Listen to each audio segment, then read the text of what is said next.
ब्रह्मदेवांना शंका आली. अघासुराचा प्रसंग घडला तेव्हा कृष्ण आणि जवळजवळ सर्व मुले 5 वर्षांची होती. पण आपल्याला कृष्णाने अघासुरांपासून कसं वाचवलं ही घटना मुलांनी आपल्या आईवडिलांना ती 6 वर्षाची असताना सांगितली. म्हणजे जवळजवळ 1 वर्षानंतर. परीक्षित राजा हे ऐकून आश्चर्यचकित झाला. तो शुकदेवांना म्हणाला, हे ऋषीवर, हे कसं शक्य आहे? एवढी मोठी घटना मुलांनी आपल्या आईवडिलांना सांगायला 1 वर्ष कसं काय लावलं? कृष्णाने त्यांना शपथ वगैरे घातली होती का? पण तेही मला शक्य वाटत नाही. तेव्हा हे काय गौडबंगाल आहे, याचा तुम्ही कृपया उलगडा करा. परीक्षिताचा हा प्रश्न ऐकून शुक ब्राह्मणांना आनंद झाला. उत्तर द्यायला त्यांना थोडा वेळ लागला, कारण ते कृष्णलीलांमध्ये गुंग होऊन गेले होते. ते म्हणाले, भगवंताची प्रत्येक कथा ऐकणाऱ्याला नवीन असते आणि जो ती सांगतो तो अतिशय भाग्यवान असतो. प्रत्येक भक्ताला भगवंताच्या नवनवीन कथा ऐकण्यात अतिशय आनंद होतो आणि मी एवढा भाग्यवान आहे की मला ती कथा तुम्हाला सांगण्याची संधी मिळते. तेव्हा आता लक्षपूर्वक ऐका. कृष्णाने अघासुराचा वध केल्यानंतर कृष्णाला त्या घटनेला जास्त महत्त्व द्यायचं नव्हतं. मुलांनी ती घटना विसरून जावी अशी त्याची इच्छा होती. सर्व अवतारांमध्ये, विशेषतः कृष्णावतारामध्ये, भगवंत अर्थात कृष्ण हा देव नसून एक साधा माणूस आहे, हे लोकांच्या मनावर ठसवण्याचा जास्तीत जास्त प्रयत्न करत होते. विष्णुमायेची मदत घेऊन असे प्रसंग लोकांनी लगेच विसरून जावेत असा ते प्रयत्न करत असत. त्या घटनांचा लोकांच्या मनावर जास्त परिणाम राहत नसेल. त्यातील चमत्कार ते विसरून जात. आपला कृष्ण महान आहे एवढीच गोष्ट त्यांच्या लक्षात राहत असे आणि तो कुठल्याही परिस्थितीत आपले रक्षण करील हा त्यांचा विश्वास अधिकच दृढ होत असे. या घटनेनंतरही श्रीकृष्ण सर्वांना म्हणाला, चला आपण सर्वजण इतके खेळ खेळण्यात आणि नाचगाणी म्हणण्यात गुंग होतो की आपल्याला तहान भुकेचेही भान राहिलं नाही. पण आता मला खूप भूक लागली आहे आणि तुम्हा सगळ्यांना तर लागली असेलच. तेव्हा आपण सर्वजण यमुनेच्या किनाऱ्यावर झाडांच्या छायेत भोजन करूया. आपण भोजन करताना आपली वासरे पण गवत खाण्यात जातील आणि यमुनेचे पाणी पिऊन तृप्त होतील. कृष्णाने केलेली कुठलीही सूचना सर्वजण आनंदाने स्वीकारत. सर्व मुले अघासुराचा प्रसंग विसरून भोजन करायला बसली. प्रत्येकाने आपल्या आईने दिलेली भोजनाची पुडी उघडली. धन्य होते ते वृंदावनातले बाळ गोपाळ, ज्यांच्याबरोबर प्रत्यक्ष जगन्नाथ सतत राहत होता, त्यांच्यासाठी मुरली वाजवत होता, त्यांच्याबरोबर भोजन करत होता. सर्वजण गोलाकार करून जेवायला बसले. पितांबर नेसलेला आणि दहीभात हातात घेतलेला कृष्ण फारच मोहक दिसत होता. प्रत्येकाला त्याने फक्त आपल्याकडेच बघावे, आपल्याशीच बोलावे असं वाटत होतं आणि कृष्ण आपल्या योगमायेने त्यांची ती इच्छा पुरीही करत होता. असे सर्वजण मजेत गप्पा मारत, थट्टा मस्करी करत भोजनाचा आस्वाद घेत होते. इतक्यात एका लहान मुलाच्या लक्षात आलं की त्याची सर्व वासरे नजरेआड झाली होती. ह्या मुलांचं लक्ष नसताना ती भटकत जंगलात गेली असावीत असं सर्वांना वाटलं. मुले खूप घाबरली. वासरे जर जंगलात गेली तर हिंस्त्र पशु त्यांना नक्कीच खाऊन टाकतील आणि मग आपण घरी काय सांगणार ह्या कल्पनेनेच त्यांचे धाबे दणाणले. सर्व मुले विलाप करू लागली. कृष्ण त्यांची समजूत काढत म्हणाला, तुम्ही घाबरू नका. तुम्ही तुमचं भोजन पूर्ण करा. मी जाऊन बघून येतो. कृष्ण असल्यावरती आपल्याला चिंता करण्याची गरज नाही असा विचार करून गोपाळ आपलं भोजन करू लागले. कृष्णाने टेकडीवर, गुहेत, गोवर्धन पर्वताच्या उतरणीवर सगळीकडे पाहिलं, पण वासरांचा कुठेच पत्ता नव्हता. आता त्यांना इथं शोधण्यात काहीच अर्थ नाही असा विचार करून तो आपल्या सवंगड्यांकडे यमुनेच्या किनाऱ्यावर आला. ती जागा संपूर्णपणे मोकळी होती. त्याच्या सवंगड्यांचाही कुठे पत्ता नव्हता. कृष्ण एक क्षणभर थांबला आणि लगेचच त्याच्या लक्षात सर्व प्रकार आला.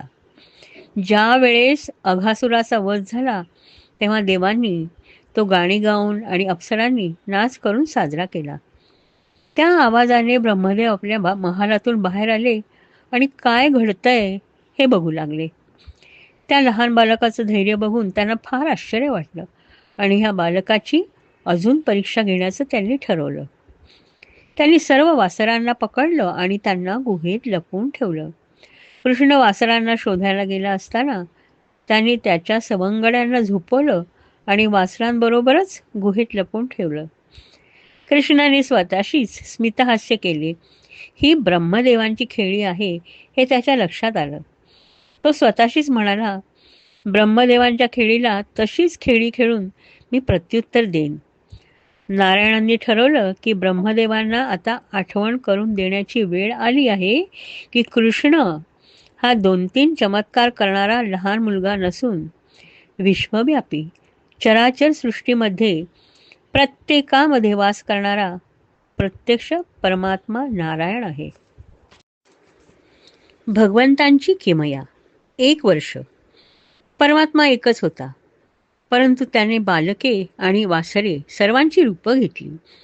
भगवंतांना काय अशक्य होते? तेच संपूर्ण विश्वाचे कर्ते ईश्वर आहेत. ती बालके आणि वासरे संख्येने जेवढी होती तेवढ्यांमध्ये भगवंत प्रकट झाले. बालकांची जेवढी लहान शरीरे होती, त्यांचे हातपाय जसजसे होते, त्यांच्याजवळ तितक्या जशा छड्या, शिंगे, बासऱ्या, पाने आणि शिंकी होती, जसे आणि जितके वस्त्रालंकार होते, त्यांचे स्वभाव, गुण, नावे, रूपे, वय जसे जसे होते त्याप्रमाणे ते खाणे पिणे इत्यादी व्यवहार करत आणि अगदी नेमके तसेच आणि तितक्याच रूपांमध्ये हे विश्वस्वरूप भगवंत प्रकट झाले. हे संपूर्ण जग विष्णुरूप आहे ही वेदवाणी सार्थ झाली आणि अशा ह्या वासरांनी आणि गोपालांनी वृंदावनात प्रवेश केला. प्रत्येक मातेने आपल्या मुलाला जवळ घेतलं. वासरे आपल्या गायींजवळ गेली. परंतु ह्या सर्व घडामोडीत एक फरक नक्की होता. वासरे गोठ्यात आली की गायी जास्त प्रेमाने त्यांना चाटत असत, त्यांची जास्त काळजी घेत असत आणि त्यामुळे त्या जास्त दूध देत असत. तीच कथा बालकांच्या बाबतीत झाली होती. त्यांच्या मातापित्यांना आपल्या मुलांविषयी जास्तच प्रेम वाटू लागलं होतं. मातांना तर वाटू लागलं होतं की आपला मुलगा कृष्णा इतकाच गोड आणि प्रेमळ आहे. ते त्यांना कळत नव्हतं आणि ते त्यांनी जाणून घेण्याचा प्रयत्नही केला नाही. रोज गोपाळ ठरल्याप्रमाणे वासरांना घेऊन यमुनेकाठी जात असत आणि संध्याकाळी घरी येत असत. अशा प्रकारे 1 वर्ष संपत आलं. वर्ष संपायला 4-5 दिवस असताना कृष्ण, बलराम, सर्व गोपाळ आणि त्यांची सर्व वासरे नेहमीप्रमाणे वनात गेली. ती सर्व वासरे गोवर्धन पर्वताच्या पायथ्याशी चरत होती आणि गोपाल त्यांची राखण करत होती. त्याचवेळी मोठे गुराखी गायींना घेऊन पर्वतांच्या टेकडीवरून चरण्यासाठी घेऊन गेले होते. गायींनी टेकडीवरून आपल्या वासरांना पाहिलं आणि गुराख्यांचं काहीही न ऐकता त्या धावत खाली आल्या आणि आपल्या वासरांना चाटू लागल्या आणि वासरेही त्यांचं दूध पिऊ लागले. हा प्रकार वरून पाहणाऱ्या गुराख्यांना अतिशय राग आला. तेही गायींना पकडून घेऊन जाण्यासाठी टेकडीवरून खाली उतरले. वेळ आली तर गायींना फटकारून घेऊन जायचं असं त्यांनी ठरवलं. परंतु खाली आल्यावर कृष्ण आणि बलरामाबरोबर आपली मुलं बघून त्यांचा राग कुठल्या कुठे पळून गेला आणि आपल्या मुलांबद्दल त्यांच्या मनात अतिशय माया उत्पन्न झाली आणि त्यांनी अत्यंतिक प्रेमाने आपल्या मुलांना जवळ घेतलं. थोड्या वेळाने ते सर्व गुराखी आपल्या गायींना घेऊन निघून गेले. सर्वांनाच गायींना, आपल्या वासरांना आणि गुराख्यांना आपल्या बालगोपाळांना सोडून जावत नव्हतं. बलराम एके ठिकाणी उभा राहून प्रेमाचं हे अद्भुत प्रदर्शन नवलाने बघत होता. त्याच्या लक्षात आलं की त्याला सुद्धा त्याच्या सवंगड्यांबद्दल विशेष प्रेम वाटत होतं, जे त्याला फक्त कृष्णाबद्दल वाटत असे. हेही एक नवलच होतं. तो मनात विचार करू लागला की ही देवांची माया असेल का किंवा असुरांची. पण असुराची असती तर मला नक्कीच कळलं असतं.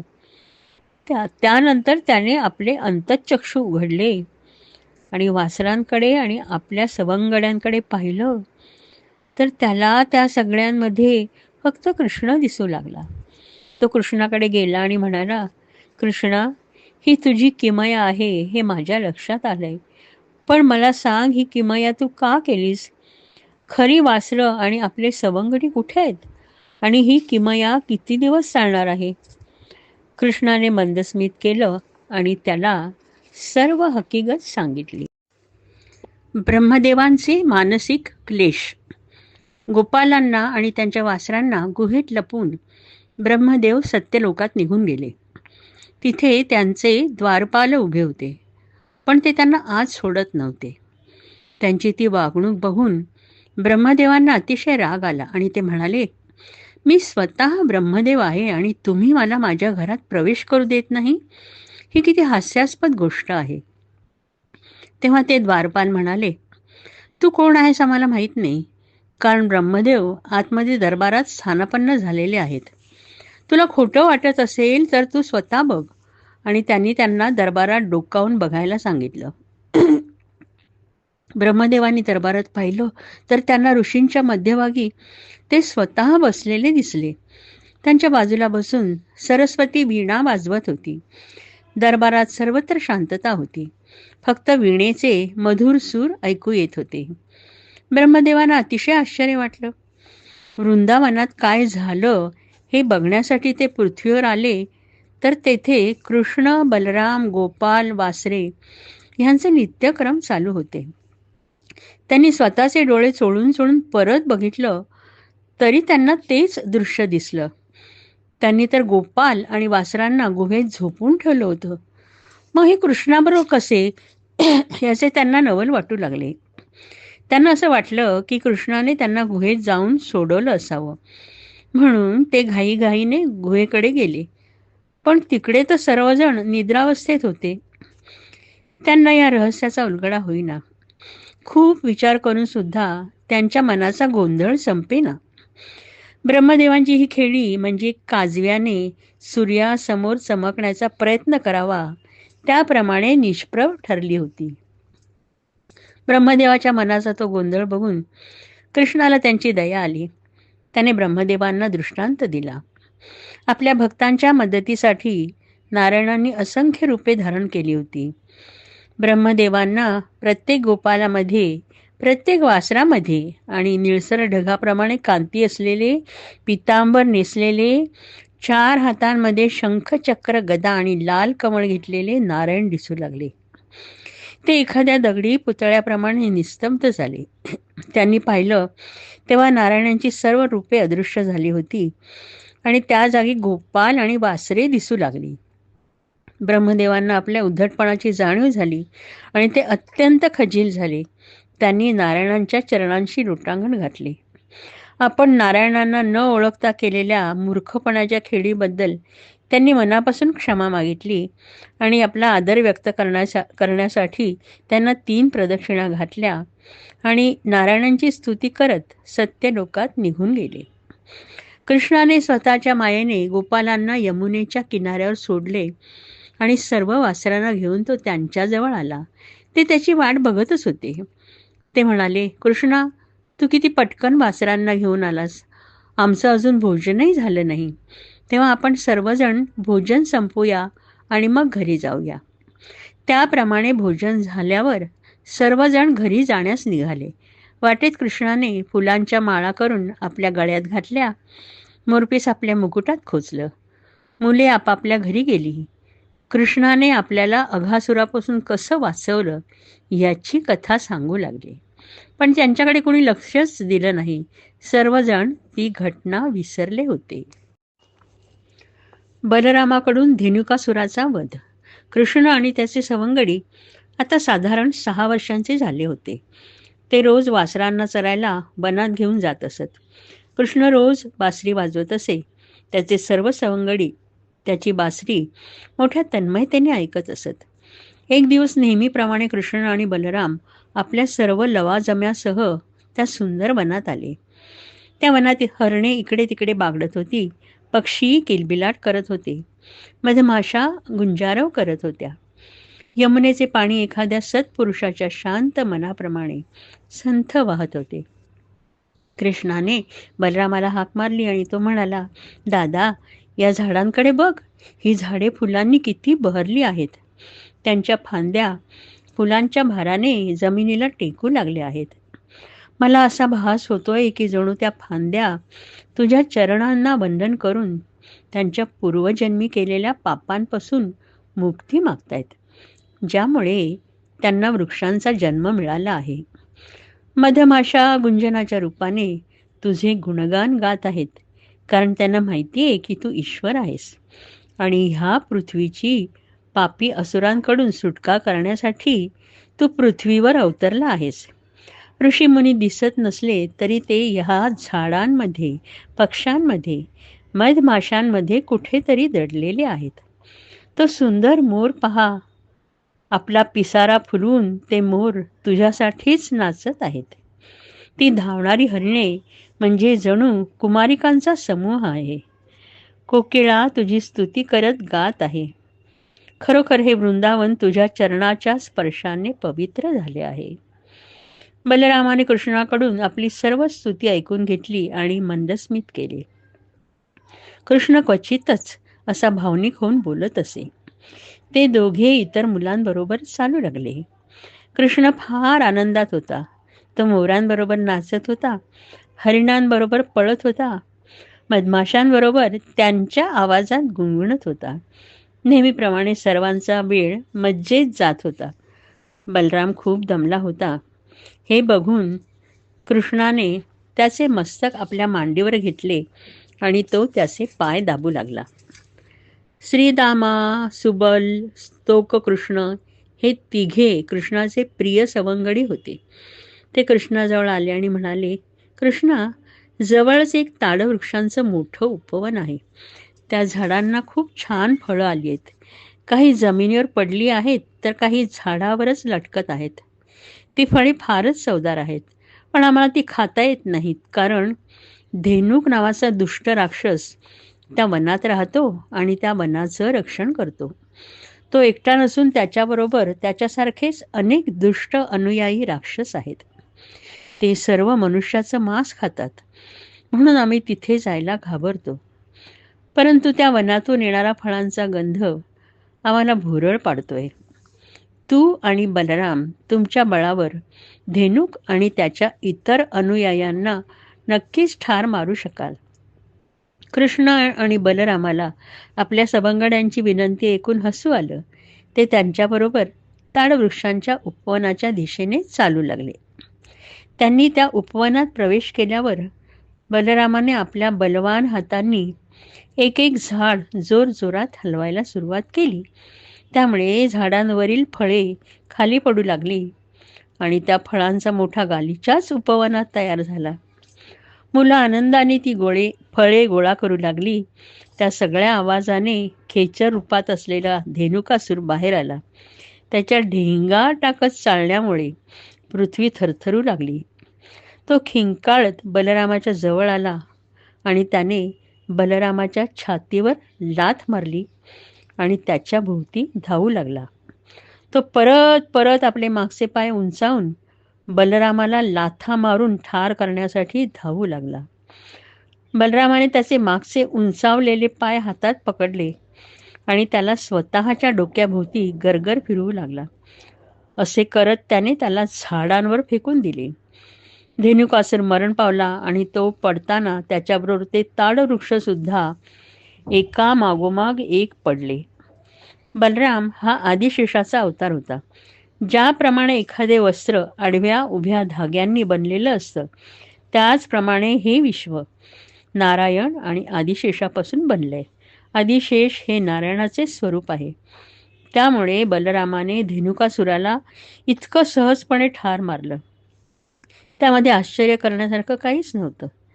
धेनुकासुराचे सहकारी आपल्या मालकाला ह्या लहान मुलाने मारलं हे बघून अतिशय संतापले आणि आपल्या मालकाच्या वधाचा सूड घेण्यासाठी बलराम आणि कृष्णाच्या अंगावर धावून येऊ लागले. कृष्ण आणि बलराम त्यांची वाट बघत आपल्या जागेवरच उभे होते. ते जवळ आले की त्यांचे पाय पकडत हवेत गरगर फिरवत आणि त्यांना झाडांमध्ये फेकून देत. अशा तऱ्हेने त्या दोघांनी सर्व असुरांचा वध केला. थोड्याच वेळात त्या झाडांवर फळांऐवजी राक्षसांचे मृतदेह दिसू लागले. स्वर्गात देवांना असुर मेल्यामुळे आनंद झाला. विषारी डोह. एक दिवस नेहमीप्रमाणे कृष्ण आपल्या सवंगड्यांबरोबर यमुनेच्या तीरावर गुरं चरण्यासाठी गेला. त्याच्याबरोबर बलराम नव्हता. ते सर्वजण नेहमीप्रमाणे त्यांच्या आवडत्या जागेवर बसून गप्पा मारत होते, खेळत होते. उन्हाळा खूप होता. सर्वांना खूप तहान लागली होती.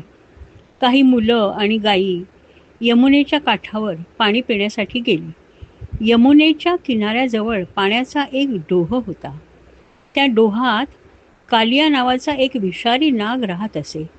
त्याच्यामुळे डोहाचे पाणी देखील विषारी झाले होते. जो कोणी ते पाणी पित असे तो जिवंत राहत नसे. मुलांना इतकी तहान लागली होती की आपण कालिया डोहातले पाणी पित आहोत हे ते विसरून गेले. त्यांच्याबरोबर गायींनी सुद्धा ते पाणी प्यायले. ते विष इतकंच जालीम होतं की त्या डोहावरून उडणारे पक्षीसुद्धा त्या विषाच्या वाफांमुळे मरून पडत. बराच वेळ झाला तरी आपले सवंगडी आणि गायी परत आल्या नाहीत. हे बघून सर्वांना आश्चर्य वाटलं. ते सर्वजण त्यांच्या शोधात निघाले. त्यांच्या उमटलेल्या पायांच्या ठशांच्या मार्गाने ते जाऊ लागले, पण त्यांना कुणीच दिसेना. इकडे तिकडे शोधाशोध केल्यानंतर कृष्णाला आणि त्याच्या मित्रांना आपले मित्र आणि गायी यमुनेच्या काठावर जवळजवळ मृतावस्थेत पडलेले दिसले. हा सर्व प्रकार पाहून कृष्णाला अतिशय संताप आला. यमुनेचे स्वच्छ निळे पाणी या डोहात येऊन काळे झाले होते. वर्षानुवर्षे कालिया सर्प त्या डोहात विष ओतत होता. त्यामुळे ते पाणी फेसाळ झालं होतं आणि उकळत होतं. हे दृश्य बघून कृष्णाचे सवंगडी जोरजोरात रडू लागले. समोरच आपले सवंगडी आणि गायी मृतावस्थेत पाहून काय करावं त्यांना काहीच सुचेना. कृष्ण आजूबाजूला बघू लागला. डोहाच्या आजूबाजूची सर्व झाडे डोहातल्या विषारी पाण्यामुळे मरून गेली होती. त्यांच्या सगळ्या फांद्या आणि पानं झडून गेली होती. फक्त एक मोठा कदंब वृक्ष तिथे ताठ मानेने उभा होता. त्याच्या सर्व फांद्या पानांनी बहरलेल्या होत्या. ह्याबद्दल अशी आख्यायिका होती की ज्या वेळेस गरुड आपल्या पृथ्वी मातेला गुलामगिरीतून मुक्त करण्यासाठी सोन्याच्या भांड्यातून फुलांमधील मधुर द्रव घेऊन आला, तेव्हा या कदंबाच्या वृक्षावर विश्रांतीसाठी बसला होता आणि त्यामुळे पवित्र झालेल्या त्या वृक्षावर कालियाच्या विषाचा कोणताच परिणाम झाला नव्हता. कृष्णाने त्या झाडावर चढायला सुरुवात केली. सर्व मुलं खालून बघत होती. चमत्कार असा होत होता की जिथे जिथे कृष्णाच्या चरणांचा स्पर्श झाडाला होत होता तिथे तिथे नवीन पालवी फुटत होती. आता कृष्ण काय करणार ह्या भीतीने सर्वजण त्याच्याकडे बघत होते. त्याने हातानेच त्यांना दिलासा दिला की तुम्ही घाबरू नका, मी सर्व ठीक करेन, असं जणू तो हाताच्या इशाऱ्याने त्यांना सांगत होता.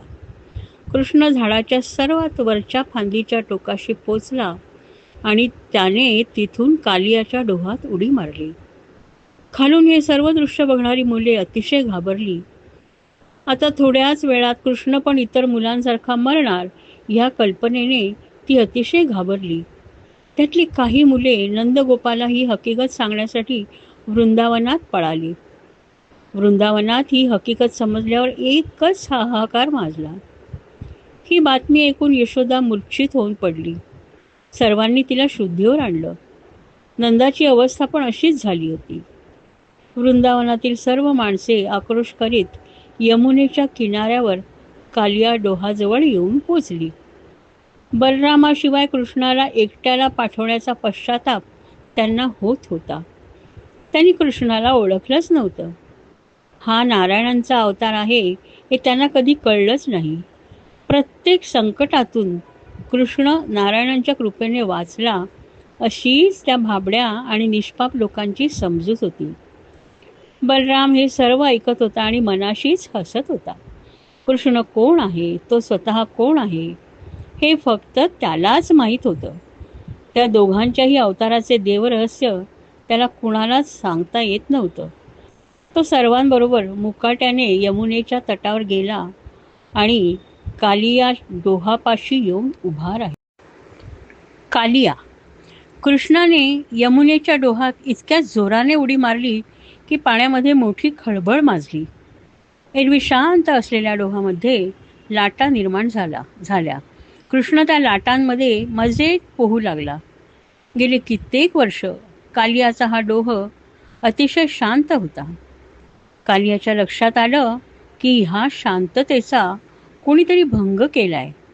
डोहाच्या पृष्ठभागावर हालचाल निर्माण झाली आहे. पण त्याने त्याच्याकडे दुर्लक्ष केले आणि तो नेहमीप्रमाणे पाण्याच्या खाली होता. पण थोड्या वेळाने त्याच्या लक्षात आलं की डोहाचं पाणी घुसळलं जातंय आणि तो जोर इतका जबरदस्त होता की कालिया इकडून तिकडे फेकला जाऊ लागला. काय होतंय त्याला काही कळेना. इतक्या वर्षांमध्ये असं कधीच घडलं नव्हतं. तो आपले अवजड शरीर घेऊन डोहाच्या पृष्ठभागावर आला. आपले 5ही फणे उंचावून तो बघू लागला. तर ज्या डोहापाशी कधी कोणी फिरकले सुद्धा नसेल, त्या डोहाच्या किनाऱ्यावर पुरुष आणि स्त्रिया उभे होते. त्यातील अनेक जण रडून आक्रोश करत होते. काही स्त्रिया डोहात उडी मारण्यासाठी धावत होत्या, पण त्यांना पुरुष अडवत होते. त्यातील एक स्त्री जोरजोराने आक्रोश करत होती. ती यशोदा होती. ती रडत रडत म्हणत होती, कृष्णा, तुला जर या कालियाने ठार मारलं असेल तर माझ्या जगण्याला काय अर्थ आहे. बलराम आणि नंदगोप तिची समजूत घालत होते. बलराम तिला म्हणाला, माते, तू घाबरू नकोस. कालिया कृष्णाला मारू शकणार नाही. गेली कित्येक वर्ष तो ह्या डोहात राहून यमुनेचं पाणी विषारी करतोय आणि ते पाणी प्यायल्यामुळे आपल्या गायी आणि गोपाळ मृत्यूच्या वाटेवर आहेत. तेव्हा कृष्ण त्याला नक्कीच शिक्षा करेल आणि त्याच हेतूने त्याने यमुनेच्या डोहात उडी मारली आहे. थोडा धीर धर. कृष्ण त्याला शिक्षा करून यशस्वी होऊन परत येईल. कृष्ण इतका वेळ पाण्याच्या खाली पोहत होता, त्यामुळे कुणालाच दिसत नव्हता. पण आता तो पाण्याच्या वर आला. कालियाने पाहिले. जणू पूर्व दिशेला चंद्र उगवावा तसा तो त्याला भासला. त्याने पिवळ्या रंगाचे रेशमी वस्त्र परिधान केले होते आणि ते पूर्णपणे पाण्यात भिजलं होतं. त्याच्या छातीवर तिळाप्रमाणे एक चिन्ह होतं. त्याच्या चेहऱ्यावर भीतीचा किंवा काळजीचा लवलेशही नव्हता. उलट एक प्रकारचं दैवी हास्य होतं. तो इतका सुंदर दिसत होता की कालियासारखा भयंकर नाग देखील त्याचं ते सौंदर्य बघून काही काळ स्तब्ध झाला. पण लगेच त्याने स्वतःला सावरलं आणि तो कृष्णावर फुटकार सोडू लागला. त्याने कृष्णाला पकडलं आणि आपल्या शरीराचा विळखा त्या लहान मुलाच्या शरीराभोवती घातला आणि आपल्या 5ही फण्यांनी तो त्याला डसू लागला आणि आपले अत्यंत जहाल विष त्याच्या शरीरात घालू लागला. बाहेर उभी असलेली सर्व माणसे तो भयानक प्रकार बघत होती. कुठल्याही क्षणी कृष्णाला मृत्यू येईल आणि तो डोहात बुडून जाईल असंच सर्वांना वाटत होतं. ते दृश्य बघून अनेक जण बेशुद्ध पडले. स्वतः नंदगोपालाला सुद्धा मूर्छा आली. यशोदा, रोहिणी डोहात उड्या मारण्यासाठी धावत होत्या. त्यांना बलराम मोठ्या कष्टाने आवरत होता आणि धीर देत होता. पण त्यांचा त्यावर विश्वास बसत नव्हता. कालियासारख्या भयानक नागाच्या विळख्यातून कृष्णाची सुटका होण्याची त्यांना अजिबात आशा वाटत नव्हती. तेवढ्यात नंदराजा शुद्धीवर आला आणि तो पण यमुनेच्या डोहात उडी मारण्यासाठी जाऊ लागला. तेव्हा बलरामाने त्याला पण धीर देऊन त्यापासून परावृत्त केले. थोडा वेळ कृष्णाने हा सर्व प्रकार चालू ठेवला. आपण कालियाच्या विळख्यात सापडलो आहोत आणि आता तो आपल्याला चिरडून मारणार, असंच तो सगळ्यांना भासवत होता. इतरांप्रमाणे कालियाची तशीच समजूत झाली. आता कुठल्याही क्षणी आपण कृष्णाचा अंत करू असं त्याला वाटत असतानाच आपल्या संपूर्ण शरीरावर कुणीतरी जोरात दाब देत आहे आणि आपलं शरीर फाडतंय. अशी संवेदना कालियाला होऊ लागली. कृष्ण हळूहळू मोठा होऊ लागला आणि कालियाने कितीही प्रयत्न केला तरी तो त्याच्या विळख्यातून बाहेर येऊ लागला आणि म्हणता म्हणता कृष्ण पूर्णपणे त्याच्या विळख्यातून बाहेर आला. ते दृश्य बघून तिथे उभे असलेले सर्वजण अतिशय आनंदी झाले. आता कृष्णाच्या वाचण्याची आशा त्यांच्या चेहऱ्यावर दिसू लागले. ते जोर जोरात ओरडून त्याला सांगू लागले, कृष्णा, तू पोहत किनाऱ्यापर्यंत ये. आम्ही सर्वजण तुला बाहेर ओढून घेऊ आणि तू कालियाच्या कचाट्यातून सुटशील. पण कृष्णाने नुसते मंदस्मित केले. त्यांना हाताने थांबायला सांगितले. जणू तो त्यांना सुचवित होता की थांबा, धीर धरा आणि पुढची मजा बघा. आपल्या विळख्यातून कृष्ण सुटल्यामुळे कालियाचा क्रोध अनावर झाला. तो आपल्या पाचही फण्यातील दातांनी त्याला डसण्याचा प्रयत्न करू लागला. पण कृष्ण त्याला झोकांडी देत निसटून जात होता. त्याला सगळीकडे कृष्णच कृष्ण दिसू लागला आणि तो त्याचा पाठलाग करू लागला. तो नेम धरून त्याच्यावर हल्ला करणार तेवढ्यात कृष्ण दुसरीकडे निघून जाईल. हा खेळ थोडा वेळ असाच चालू राहिला. कालियाचे पाचही फणे स्तब्ध झाले.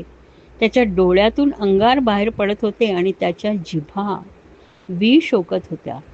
त्याच्या डोळ्यात कृष्णाबद्दल तीव्र द्वेष दिसत होता. ज्या मुलाने आपल्याला आव्हान दिले आणि आपल्याशी खोडसाळपणा केला त्या मुलाला चांगलीच शिक्षा देण्याचे कालियाने निश्चित केले. कालिया मर्दन.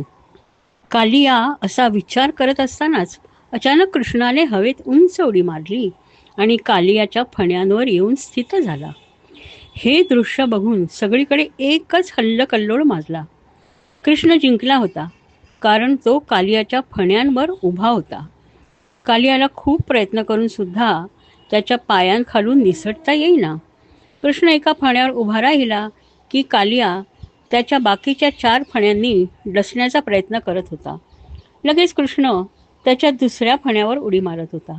हळूहळू कृष्णाचा कालियाच्या फण्यांवर नाचच सुरू झाला. कालियाच्या फण्यांवरील मण्यांच्या प्रकाशात कृष्णाचे पाय चमकत होते. ते दृश्य अतिशय मनोहर होतं. कृष्णाचा नाच थांबण्याची कोणतीच लक्षणे दिसत नव्हती. सुरुवातीला कालिया रागारागाने आपली शेपटी जोरात आपटत होता, पण तो आता दमला होता. त्याच्या शेपटीच्या आपटण्याचा वेगही कमी होऊ लागला. तो थकल्याचं सर्वांना दिसू लागलं. प्रथम तो रागारागाने विष ओकत होता, पण आता त्यातून रक्त येऊ लागलं. कृष्णाचा तो नाच बघून स्वर्गातील देवांना अतिशय आनंद झाला. यमुनेच्या तटावरील सर्वजण टाळ्या वाजवून कृष्णाच्या नाचाला प्रोत्साहन देत होते.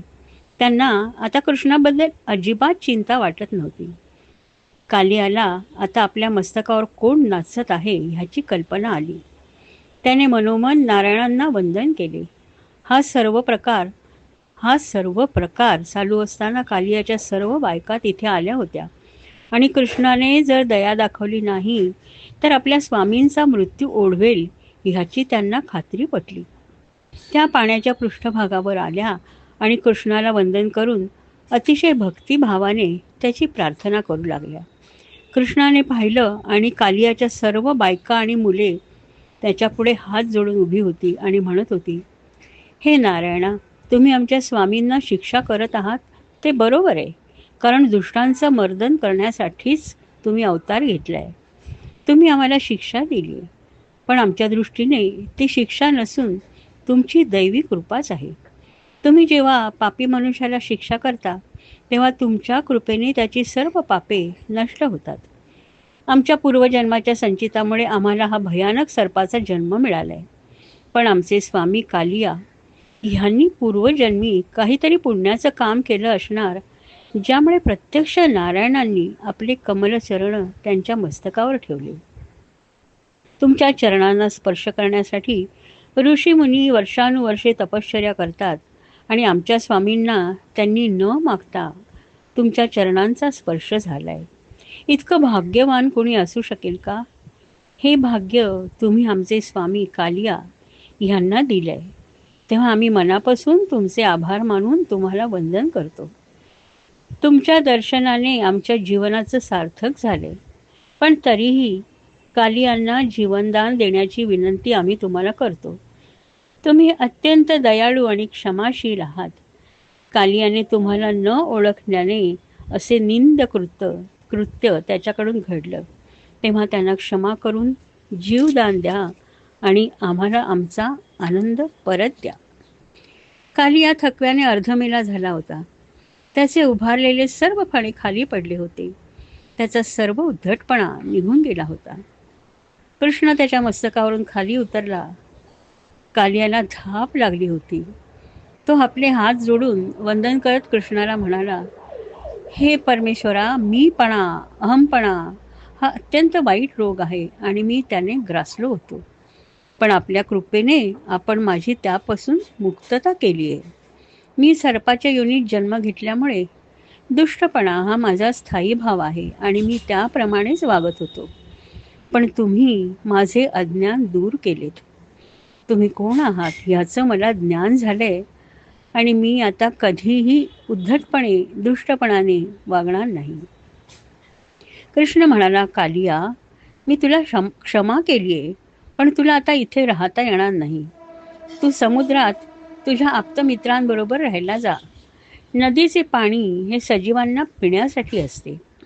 ते विषारी करून तू फार मोठा अपराध केला होतास, तेव्हा जिथून तू आला होतास तेथेच परत जा. कालिया गप्प बसून कृष्णाकडे पाहत राहिला. कृष्ण स्मितहास्य करून म्हणाला, तू कसली चिंता करतोयस मला माहिती आहे. रमणक बेटावरील गरुडाबद्दल तू घाबरत आहेस, पण मी तुला आश्वासन देतो की ह्यापुढे गरुड तुला त्रास देणार नाही. मी जेव्हा तुझ्या डोक्यावर नाच केला तेव्हा माझ्या पायांचे ठसे तुझ्या फण्यांवर उमटलेत आणि ते बघितल्यावर गरुड तुझ्याजवळ येणार नाही. कालियाने फुलांनी, रत्नांनी, निळ्या कमळाच्या हारांनी कृष्णाची पूजा केली. त्यानंतर तो आणि त्याची बायका मुले सर्वांनी श्रीकृष्णाला साष्टांग नमस्कार केला आणि ते सर्वजण रमणक बेटाकडे निघून गेले. यमुनेच्या डोहातले पाणी विषरहित आणि स्वच्छ झाले. कृष्ण नदीतून बाहेर आल्यावर गोपिकांना तो ग्रहणातून बाहेर आलेल्या पूर्ण चंद्रासारखा वाटला. रोहिणी, यशोदा, नंद सर्वांना कधी एकदा कृष्णाला कवटाळतोय असं झालं होतं. पण त्यांचा आनंद इतका होता की ते जागच्या जागीच खिळून राहिले. बलराम सावकाश चालत कृष्णाजवळ गेला आणि त्याने त्याला आलिंगन दिले. ते एकमेकांकडे बघून अर्थपूर्ण हसले. नारायणांनी सर्व गोपगोपींना, नंद यशोदेला आपल्या मायेच्या जाळ्यात अडकवले.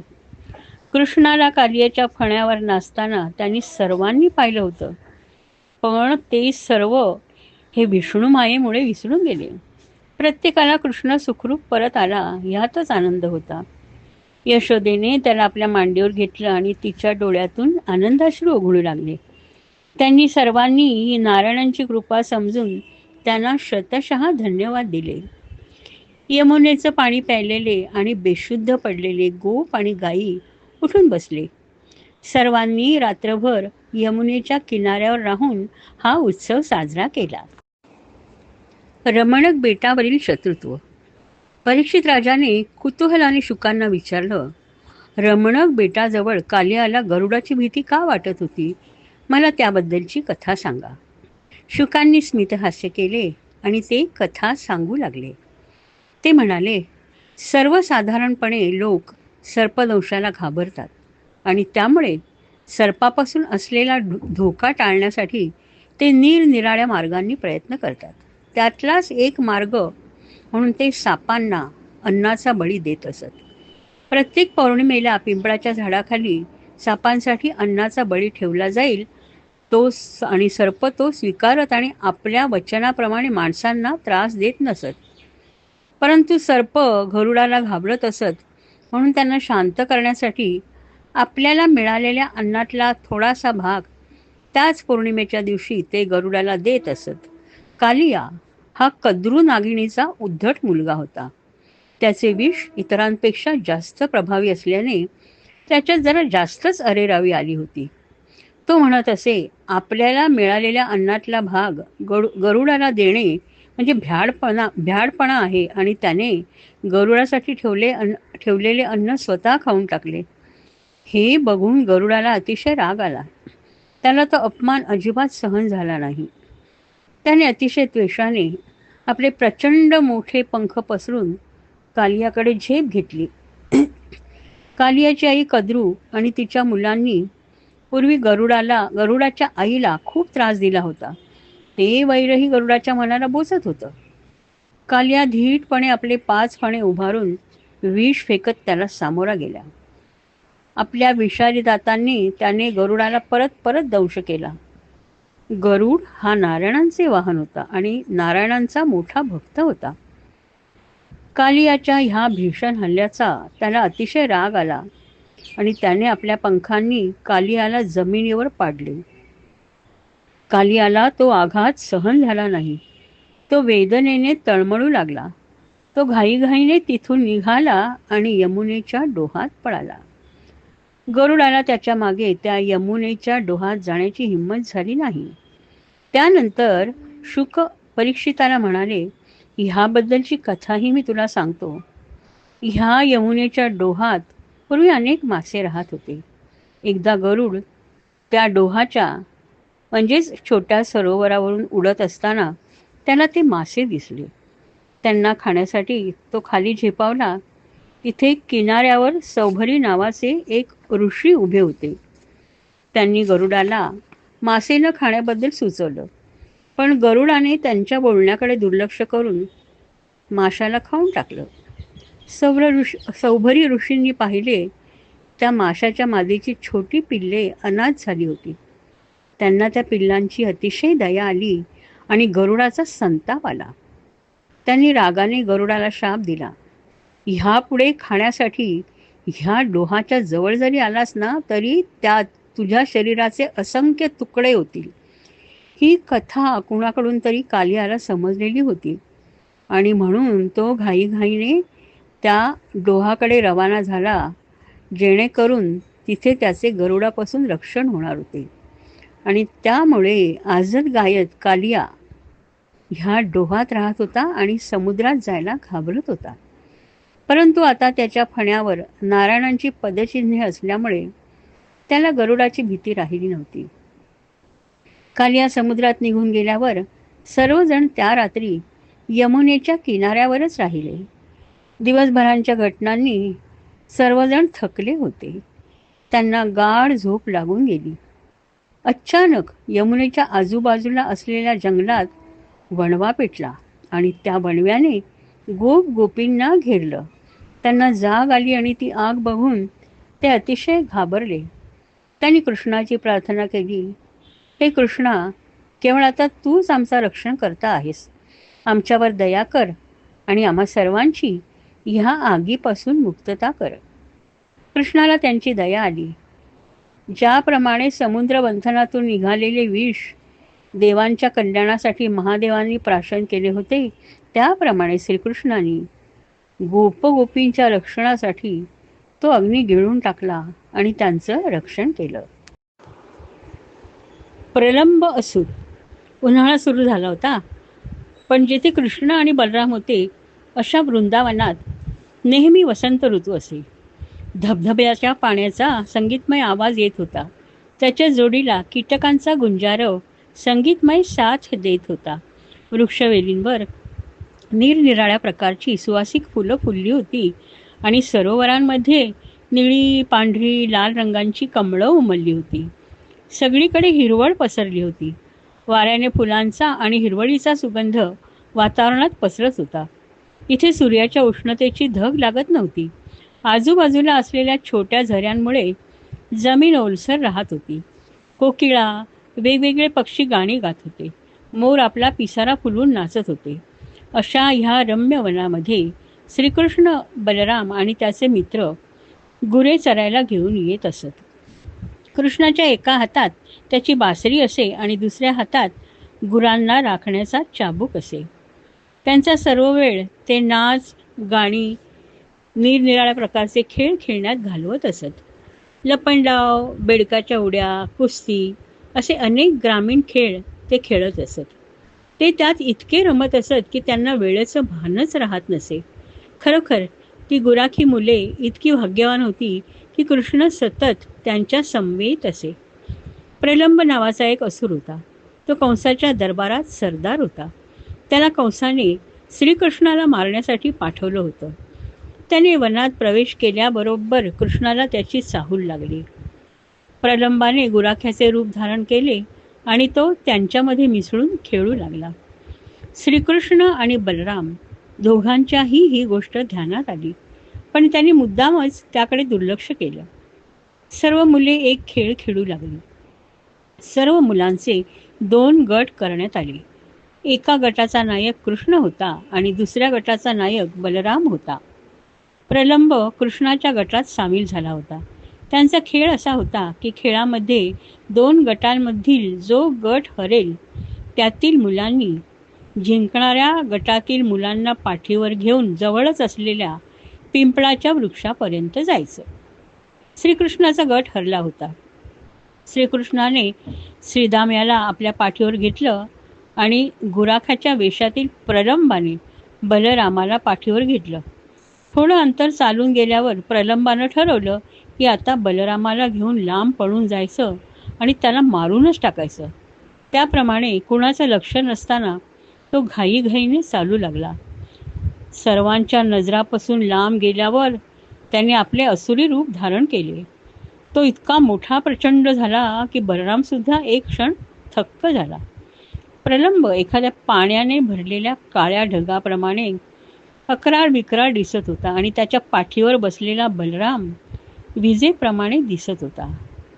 बलरामाने आपल्या हाताची मूठ केली आणि अत्यंत जोराने त्याच्या मस्तकावर मुष्टी प्रहार केला. तो प्रहार जणू इंद्राच्या वज्र प्रहाराप्रमाणे होता.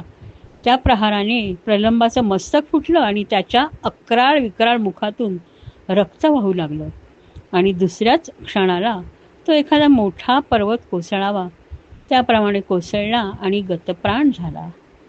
मागून आलेल्या मुलांनी बलरामाला मिठी मारली आणि त्याची स्तुती केली. आकाशातून देवांनी पुष्पवर्षाव केला. जंगलातील वणवा. एकदा कृष्ण, बलराम आणि त्यांचे सवंगडी नेहमीप्रमाणे गाईवासरांना वनात चरायला घेऊन गेले होते. मुलं आपल्या खेळात दंग होती. गायींना लांबवर छान हिरवं कुरण दिसलं. त्यामुळे त्या गायी आणि त्यांच्या पाठोपाठ त्यांची वासरे त्या कुरणात चरण्यासाठी निघून गेली. मुलं आपल्या खेळात इतकी दंग होती की त्यांच्या ही गोष्ट लक्षातच आली नाही. थोड्या वेळाने त्यांनी पाहिलं तर गुरं कुठेच दिसेना. ते एकदम धास्तावले आणि त्यांना आजूबाजूला शोधू लागले. कृष्ण पण आपल्या मधुर आवाजात गायींच्या प्रत्येकीच्या नावाने हाका मारू लागला, पण त्याचा काही उपयोग झाला नाही. नंतर त्यांना गायीच्या खुरांच्या खुणा दिसल्या आणि गायींनी खाल्लेल्या गवतामुळे तयार झालेली पायवाटसुद्धा दिसली आणि ते सर्व त्या दिशेने जाऊ लागले. इकडे गायी आणि वासरे म्हणजे त्यांना मिळालेल्या नवीन कुरणातील गवत खाण्यात मग्न असताना त्यांना अचानक जंगलात लागलेला वणवा दिसला. त्यांच्या भोवतालची झाडे वणव्यात पेटली होती. बाहेर पडण्यास मार्ग दिसत नव्हता. त्या केविलवाण्या आवाजात हंबरू लागल्या. तोपर्यंत मुलं पण तिथे पोचली होती आणि ते सर्वच त्या भयानक वणव्यात अडकून पडले. मुलं घाबरून कृष्णाच्या नावाने ओरडू लागले, हे कृष्णा, तूच आम्हाला आता या भयानक संकटातून बाहेर काढ.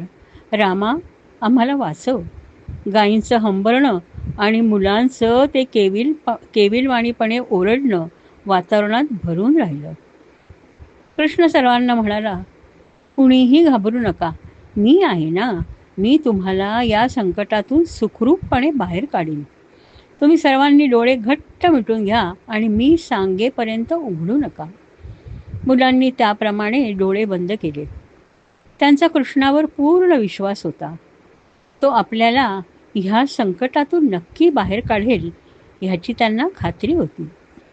कृष्णाने तो सर्व अग्नी आपल्याकडे खेचून आणला व कालिया मर्दनाच्या रात्री जसा अग्नी भक्षण केला होता त्याचप्रमाणे त्याने सर्व अग्नी भक्षण केला. सर्व अग्नी संपल्यावर त्याची धग कमी झाल्यावर थंड वाऱ्याची झुळूक आली. मग कृष्ण आपल्या सर्व सवंगड्यांना आणि गुरांना सावकाश पांडिरका वडाजवळ घेऊन गेला आणि त्यानंतर त्यांना डोळे उघडायला सांगितलं. डोळे उघडल्यानंतर त्यांच्या लक्षात आलं की ते सर्व जेथे खेळत होते तेथेच परत आलेले आहेत. त्यांना अतिशय आनंद झाला. वणवा विझला असून आपण सर्वजण अगदी सुरक्षित आहोत ह्यावर त्यांचा विश्वासच बसेना. एक क्षण त्यांना वाटलं कृष्ण म्हणजे प्रत्यक्ष नारायणच आहे. परंतु विष्णू मायेने हा विचार त्यांच्या मनातून निघून गेला. कृष्ण आपला प्रिय सखा आहे आणि तो आपल्याला कुठल्याही संकटातून वाचवू शकतो एवढीच भावना त्यांच्या मनात राहिली. ते सर्व घरी आले. त्यांनी कृष्ण आणि बलरामाची अद्वितीय कामगिरी सर्वांना सांगितली. वृंदावनातले सर्व गोप गोपी आनंदी झाले. राम आणि कृष्णासारखी दैवी मुले आपल्यामध्ये जन्माला आली ह्याबद्दल त्यांनी नारायणाचे आभार मानले. वर्षा ऋतू. उन्हाळ्याची गरमी आता ओसरली होती. ग्रीष्म ऋतू संपून वर्षा ऋतूचे आगमन होणार होते. आकाशाचा निळा रंग दिसत नव्हता. सगळीकडे काळे ढग पसरले होते. हे पावसाचे ढग आहेत ह्याची ग्वाही दिली जात होती. मध्येच कुठेतरी गडगडण्याचा आवाज येत असे आणि त्या मागोमाग वीज चमकत असे. हे पाहून जणू काही त्रिगुण एकत्र आल्यासारखं वाटत होतं. आकाश जणू काही ब्रह्मनप्रमाणे होतं आणि त्यामध्ये काळ्या ढगांच्या स्वरूपात तमोगुण, ढगांच्या गडगडाटाच्या स्वरूपात रजोगुण आणि त्यामध्ये चमकणाऱ्या विजेच्या स्वरूपात सत्वगुण आपलं अस्तित्व दाखवत होते. गेली 8 महिने सूर्याने आपल्या किरणांद्वारे पृथ्वीवरचं पाणी शोषून घेतलं होतं आणि ते सर्व पृथ्वीला परत करण्याची वेळ आली होती.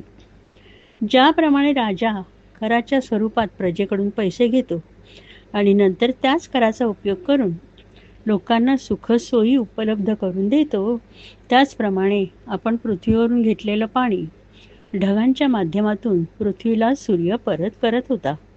जोरदार वाऱ्यामुळे ढग इकडे तिकडे पसरत होते आणि अखंडपणे पाण्याचा वर्षाव पृथ्वीवर करत होते. सूर्याच्या शोषणामुळे जी पृथ्वी क्षीण आणि कोरडी झाली होती तीच पृथ्वी आता हिरवीगार आणि टवटवीत दिसू लागली होती. रात्र झाल्यावर तारे ग्रह काहीच दिसत नव्हतं.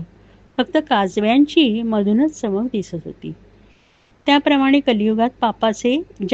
कलियुगात पापाचे सामर्थ्य वाढल्याने वैदिक संप्रदाय लोप पावतो, त्याचप्रमाणे पावसाळ्याच्या रात्री ढगांमुळे अंधार होतो आणि तारे न चमकता काजवे चमकतात.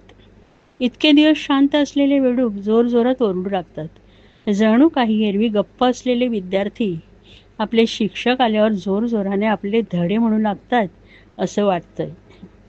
एरवी लक्षात सुद्धा न येणारे ओढे आणि झरे पाणी मिळाल्यामुळे जोराने वाहू लागतात. समाजातल्या गरीब आणि दुर्लक्षित माणसांना अचानक संपत्तीचा, सुखाचा लाभ झाला की ते जसे विचार न करता बेतालपणे वागू लागतात, त्याचप्रमाणे छोट्या नद्या, ओढे, झरे वाहू लागतात. शेते सर्व हिरवीगार दिसू लागतात. त्यांच्यामध्ये उत्तम पीक येऊ लागते. धरती अतिशय सुंदर दिसू लागते. सर्व ठिकाणी स्वच्छ आणि गोड पाणी दिसून येते. सोसाट्याच्या वाऱ्याने समुद्र खवळतो आणि त्यामध्येच अनेक नद्या दुथडी भरून त्याला येऊन मिळतात. हे जणू एखादा योगी खूप काळ शांत स्थिरचित्त असतो आणि अचानक त्याची इंद्रिये जागृत होतात आणि त्यांच्या इच्छेला तो बळी पडतो आणि आपली स्थितप्रज्ञता हरवून बसतो असं वाटतं. नेहमी ज्या रस्त्याने लोक जात असतात त्या मार्गावर आता गवत उगवल्यामुळे ते मार्ग दिसत नाहीत.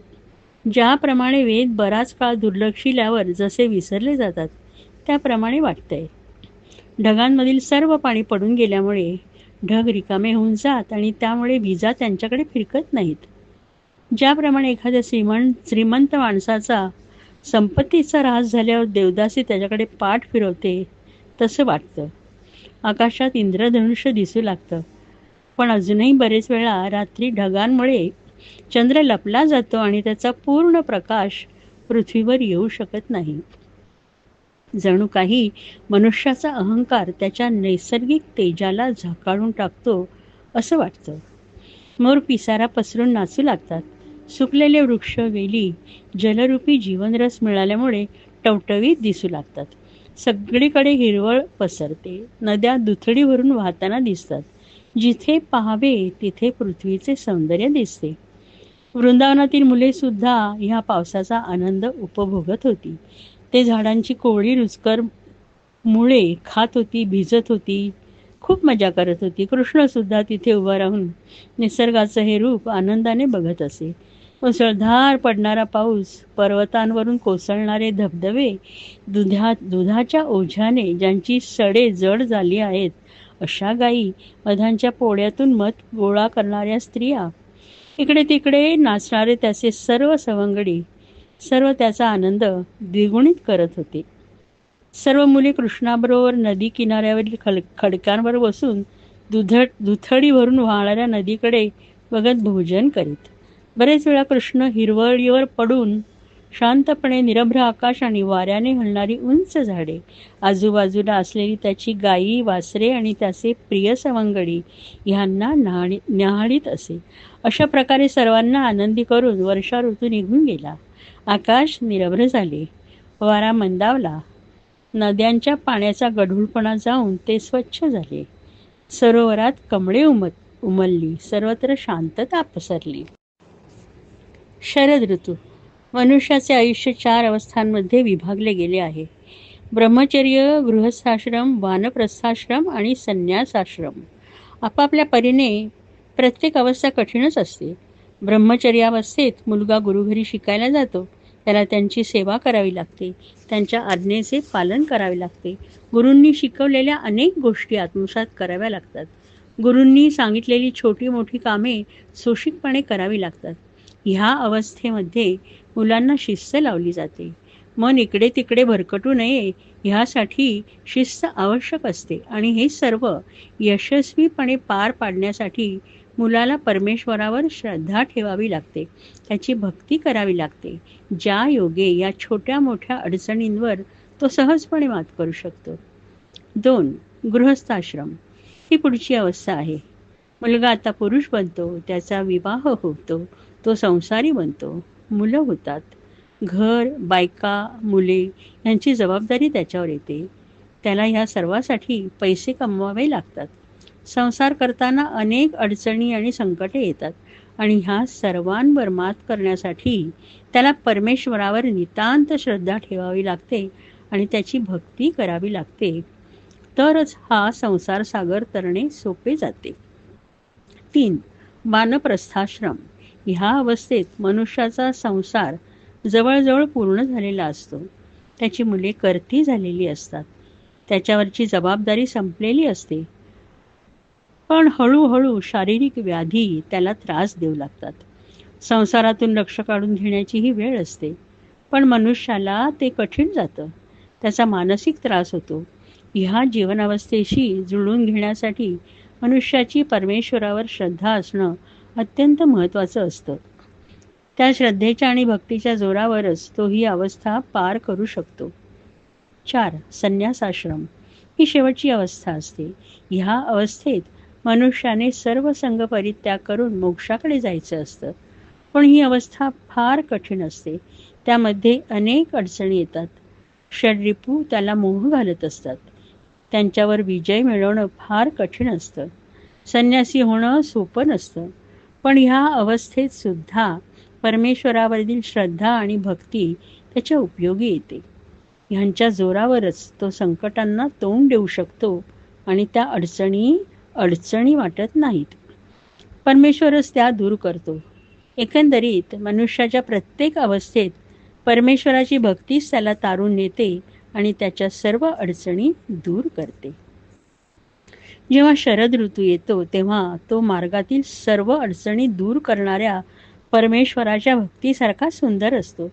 परमेश्वरावर पूर्ण श्रद्धा ठेवल्यामुळे, त्याची भक्ती केल्यामुळे मनुष्याच्या आयुष्यातील अनेक अडचणींना 4ही अवस्थांमधील तोंड देण्याचे मानसिक धैर्य माणसास प्राप्त होते आणि तो त्यावर मात करू शकतो.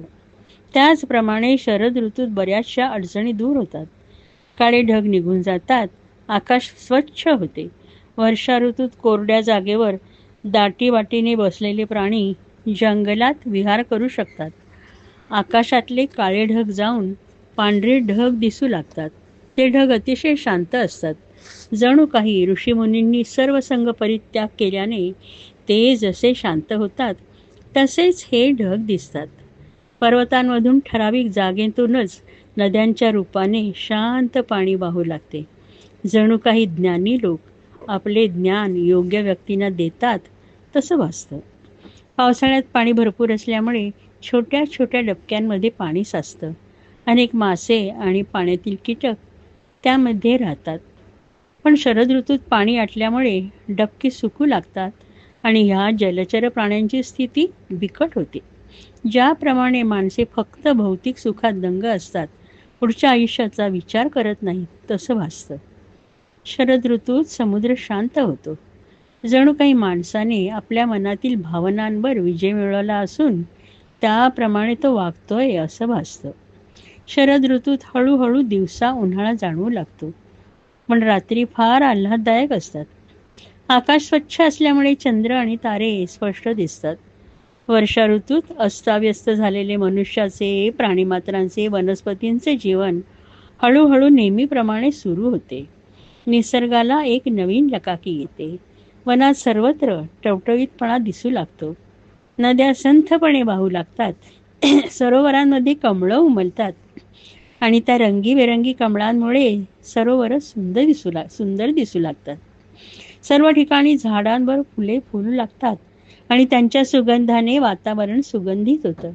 अशा तऱ्हेने शरद ऋतूत वृंदावन अतिशय सुंदर आणि मनोहर दिसत होतं. कृष्णाच्या बासरीची जादू. वृंदावनामध्ये यमुनेच्या किनाऱ्यावर मधुवन नावाचं उपवन होतं. एक दिवस कृष्ण आपल्या सवंगड्यांसमवेत त्या उपवनात गेला. बरोबर गायी आणि त्यांची वासरं होती. यमुनेचे पाणी अतिशय स्वच्छ आणि मधुर होते. आजूबाजूच्या सरोवरातील कमळांचा सुगंध वातावरणात दरवळत होता. सर्व झाडांवर सुंदर फुलं उमलली होती आणि मधमाशांचा मधुर गुंजारव ऐकू येत होता. पक्ष्यांचा गोड किलबिलाट ऐकू येत होता. एकंदरीत वातावरण अतिशय प्रसन्न होतं. सर्वजण अतिशय आनंदात होते. कृष्णाने आपली बासरी वाजवायला सुरुवात केली. तिचे अतिमधुर सूर वातावरणात घुमू लागले. त्या बासरीचे स्वर इतके दूरपर्यंत पोचले की वृंदावनातल्या गोपींनाही ते ऐकू येऊ लागले. त्या गोपी त्या बासरीच्या सुरांनी मंत्रमुग्ध झाल्या.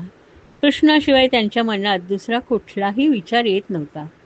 त्या आपापसात फक्त कृष्णाच्या मोहक दिसण्याबद्दल, त्याच्या निरनिराळ्या खोड्यांबद्दल, त्याच्या कुरळ्या केसांबद्दल, त्याच्या केसातील मोरपिसाबद्दल बोलत राहिल्या. त्याची प्रत्येक गोष्ट त्यांना मोहित करीत असे. तो कानात झाडाची पांढरी फुले घालत असे. गळ्यामध्ये पांढरी, लाल, पिवळी, निळी फुले आणि हिरव्या पानांची वैजयंतीमाला घालत असे. तो सोनेरी रंगाचे रेशमी वस्त्र परिधान करत असे आणि ते त्याला अत्यंत शोभून दिसत असे. असा हा सुंदर कृष्ण आपल्या सवंगड्यांच्या मध्ये उभा राहून मधुर बासरी वाजवू लागला. त्या बासरीच्या सुरांवर त्याचे सवंगडी आनंदाने नाचू लागले. मधुवनात आनंद पसरला होता. खरोखर वृंदावन अतिशय भाग्यवान होते, जिथे सतत कृष्णाची पावले पडत होती. त्याच्या बासरीच्या सुरांवर मोर आपला पिसारा फुलवून नाचत होते. बांबूच्या झाडांना अतिशय आनंद होत होता, कारण त्यांच्यापासूनच बासरी तयार झाली होती. डोंगराच्या पायथ्याशी असलेली सर्व जनावरे चित्रासारखी स्तब्ध होऊन बासरीचे सूर ऐकत होती. कृष्णाच्या पदरवांनी धरती माता स्वतःला धन्य समजत होती. आकाशातील देवता सुद्धा कृष्णाच्या बासरीचे मंत्रमुग्ध करणारे स्वर ऐकून जागच्या जागी थांबत असत. गायी आपले चरणे अर्धवट सोडून बासरीचे सूर ऐकत. दूध पिणारी वासरे स्तब्ध होत आणि दूध गिळणं ते तर विसरूनच जात. ते दूध त्यांच्या मुखातून टपकत असे. साधू संत केवळ परमेश्वराचा विचार करत असतात. त्यांच्या ध्यानी मनी स्वप्नी फक्त परमेश्वर दिसत असतो. ह्या नियमानुसार वृंदावनात राहणारे सर्वजण साधू संत होते, कारण कृष्णाशिवाय दुसरा कोणताच विचार त्यांच्या मनात येत नसे. यमुना नदी पण आपल्या लहरींनी कृष्णाच्या पायाला स्पर्श करीत असे. गोवर्धन पर्वत तर सर्वात भाग्यवान होता, कारण कृष्ण सतत त्याच्या अंगावर खेळत होता. तो तिथल्या गुहांमध्ये जात असे, पर्वतावर असलेल्या झाडांची फुलं गोळा करीत असे आणि फळं खात असे. गोवर्धन पर्वत सर्व परीने कृष्णाची सेवा करत असे आणि श्रीकृष्ण अत्यंत प्रेम भरल्या नजरेने त्याच्यावर दृष्टी टाकत असे. किती भाग्यवान होता गोवर्धन.